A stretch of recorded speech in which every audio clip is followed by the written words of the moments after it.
Yo, on Thursday, December 28th at 2 p.m. CST, I'm doing a live stream where I play through every single Mario Kart 8 Deluxe track. That includes all the booster course ones and all of them. You're not going to want to miss that because it's going to be cool.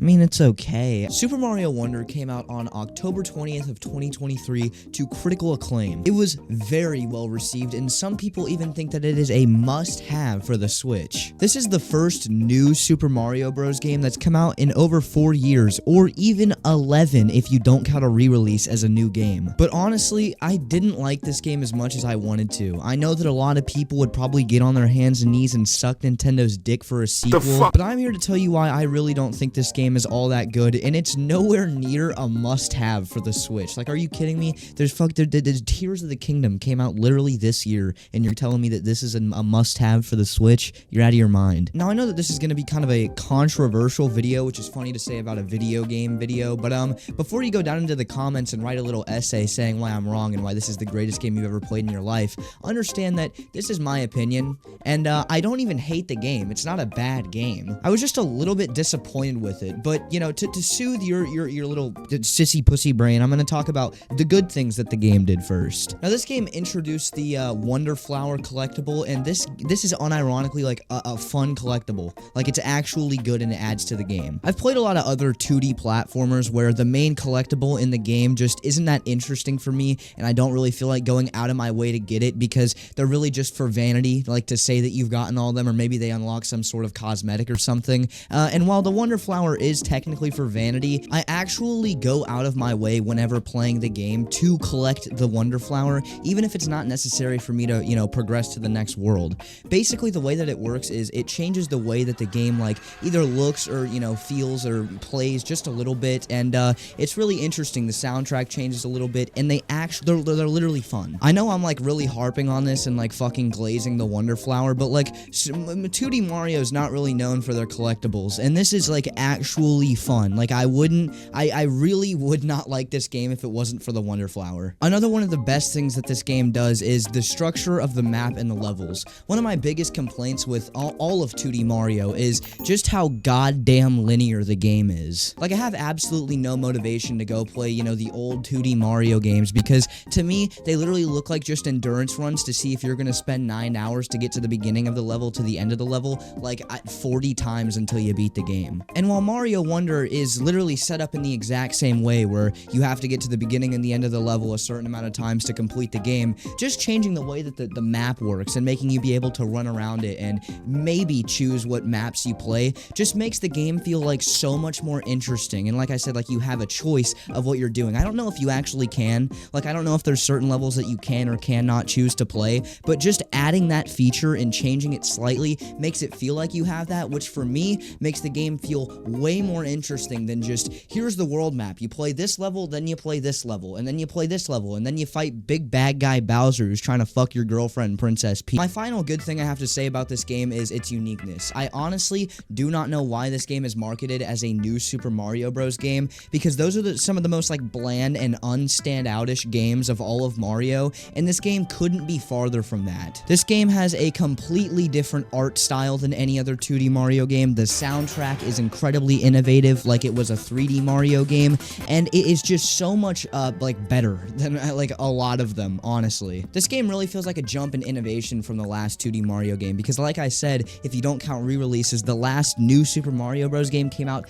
11 years ago, and this game really feels like a step up from that. And it's honestly, like, way more fun than the new Super Mario Bros. Games. I've tried to sit down and play them, but they literally are so just mindless and boring to me, because I didn't grow up playing them. I didn't freak out, like, getting new Super Mario Bros. Wii whenever I was 11 years old for Christmas or something. Like, going back and playing these games, if you've never played them, do not hold up at all. But Super Mario Bros. Wonder does an incredibly good job at innovating on what 2D Mario can be, and that's the best thing about this game. But now I have to talk about the worst thing about this game, and as weird as it is, it's the animations and the new art style of the game. I know I just said how good the new new art style and the innovation of this game is, but I'm going to talk about why I feel like this is just honestly really frustrating to me. The new art style and all the new things that this game adds are just so much better than every other 2D Mario game, but the problem is this game is so unbearably boring whenever you're going slow enough to actually be able to understand and see those new additions to the game. The game is at its most fun whenever you're trying to use a speedrun movement to get through the level as fast as you can, to be able to add that next level of difficulty of trying to jump through the platforms and fucking NLE chopper your way through the fucking world. But whenever you are doing that, you're not really even seeing any of the new additions that the game adds, like the animations or anything. This game, whenever you're going at that speed, which by the way is the fun speed to go at, could literally just be a repaint of the first 2D Mario game ever. Now you might be thinking, oh well, you fucking gay guy, why don't you just slow down a little bit and appreciate the game?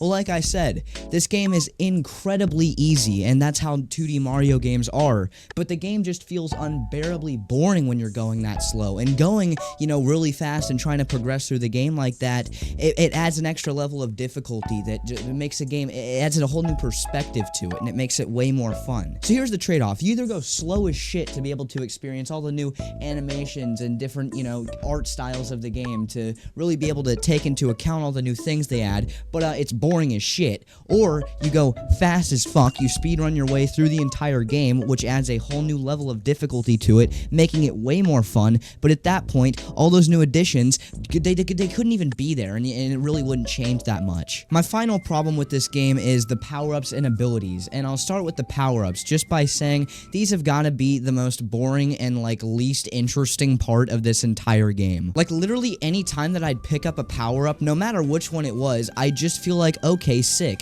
now I can take another hit of damage before I actually die. It didn't really matter what the power-up was, whether it was the elephant one, the wonder one, the drill one, or whatever the fuck the other one was. I don't even remember what it was. I really never felt like I had to seek out a power-up or ever got anywhere near excited whenever I'd pick one up. And now I'm going to talk about the abilities, which are this game's biggest missed opportunity. You unlock these basically just by progressing through this game and playing through the game, but they're just not that cool, okay? They really aren't, and I wish I could say that they were. Like, I'm not gonna lie, they did a really good job at giving such a basic character at its core, Mario, like all these different abilities, like a super jump, a this, a that, a fucking spin, you can jump off walls. But to be honest with you, I basically, for the entire length of the game, just kept on the first fucking ability that you get whenever you start playing the game, which is just a glider that makes you be able to glide after taking a high jump. That's it. Which was really disappointing to me because honestly, whenever I first started playing this game like a week ago, and I realized that the ability mechanic was a thing, I was like, sick, I can't wait to see what interesting features they add into the levels that innovate and use these abilities in interesting ways. And they don't. Like they have like an intro level for the ability, and then they just kind of fucking forget about it. I think like there was a different team that designed the abilities and the levels that they go for, and then another team that designed the rest of the game, and they don't really link at all, so there's like no point in using them. In conclusion, this game is definitely not bad. Like, I don't dislike it, and if you do like 2D platformers, you will love this game, but it's definitely nowhere near a must-have for the console. I mean, the Switch has Super Mario Odyssey and Zelda Breath of the Wild. Like, if I was starting a Switch collection now in 2023, I would get like 10 other games before even considering getting Super Mario Wonder. All in all, I did enjoy the like 8 hours of runtime of this game, which is kind of ridiculous because it was like $60, but all in all, I did like the game, and I genuinely feel like if they innovated on some of the things that I said, that this could have been one of the best 2D platformers of all time. But I guess that I'm just a little bit salty that I got more enjoyment out of an 8-year-old game that I got for $20 that was released on a failed console than I did out of this $60 brand new game that people are giving 9 out of 10s for. Hit a Billy bounce, yeah, I'm rapping for fun. Thought I took a break, but I'ma have to die before I'm done. And now she be getting moody like it's that time of the month. Get the gang up on you and your bitch ass to the run. I just turned 14, but wait till I turn to the number one. At the beginning of the come up, yeah, you know I just begun. I've been fucking all these bitches even before I can come. I just popped too many melatonin, now I'm feeling numb.